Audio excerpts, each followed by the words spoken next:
Manufacturing's been the heart of Victoria's economy for generations, so Melbourne was a natural choice for today's meeting between struggling manufacturers and the Gillard government.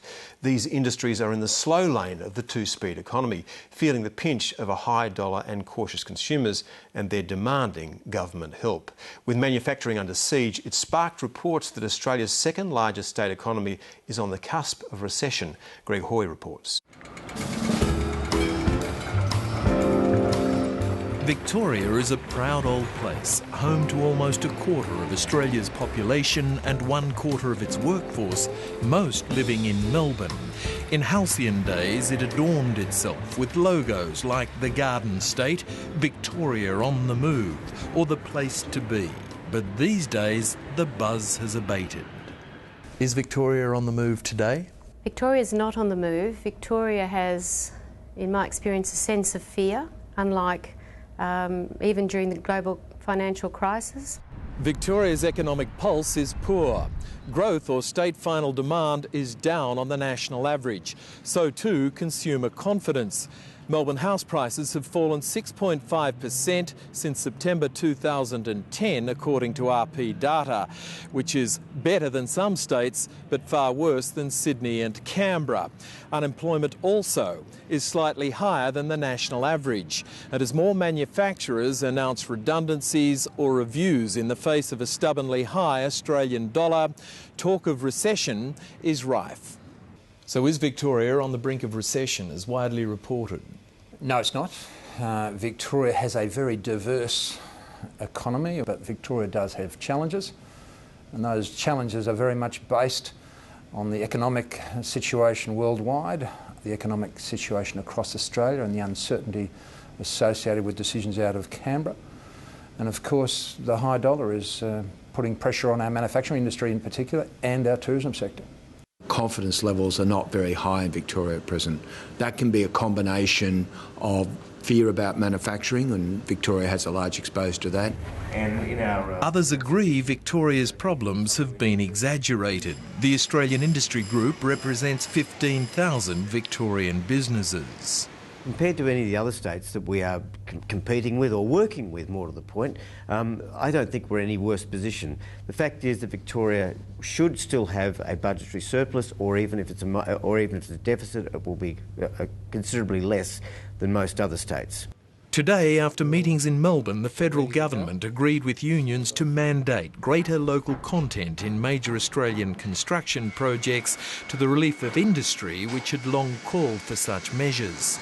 Not many other countries in the world would allow their resources to be exploited in the way we've allowed ours without some mandating of local content. Victorian manufacturing includes the likes of food, auto, rail, textile clothing and footwear, aerospace and defence. And though its contribution to the economy has shrunk as it has nationally, manufacturing remains a cornerstone of the state economy, and manufacturers like Jill Walsh of the Arm Group, employing 250 people in metal fabrication works, are crying out for help. I guess we need the politician to step back and the statesman to step forward. We need a vision. If that sounds like a swipe at the year-and-a-half-old coalition government in Victoria, it is. Led by Ted Baillieu, a descendant of the grand old Meyer-Baillieu business dynasties, which have long been a blue-ribbon pillar of Victorian establishment. Ted Baillieu's government is now facing increasing pressure from business leaders for a perceived lacklustre performance. In Victoria, we have had a government for over a year now. It's a little bit, perhaps the perception is that they may be still in opposition mode. We need them to change the criticism into solutions. Critics say that you weren't prepared for government and that you lack leadership when Victoria needs it most. Do you share any of the blame? We were right on the ball. We were right on the money before the election. We identified the need to make savings. We came to government and identified the need to make further savings, which we've done, and indeed the challenges we've inherited are quite extraordinary. We inherited an unsustainable budget position and we've sought to adjust that. even greater in the future. Ted Baillieu says large trade missions he's led to India, China and the Middle East will stimulate other sectors of the economy such as education. But his determination to deliver a May budget surplus rankles those calling for government stimulus to help manufacturers. I think we're all tired of the mantra, let's balance the budget. We're all tired of it. We're tired of hearing it from Wayne Swan.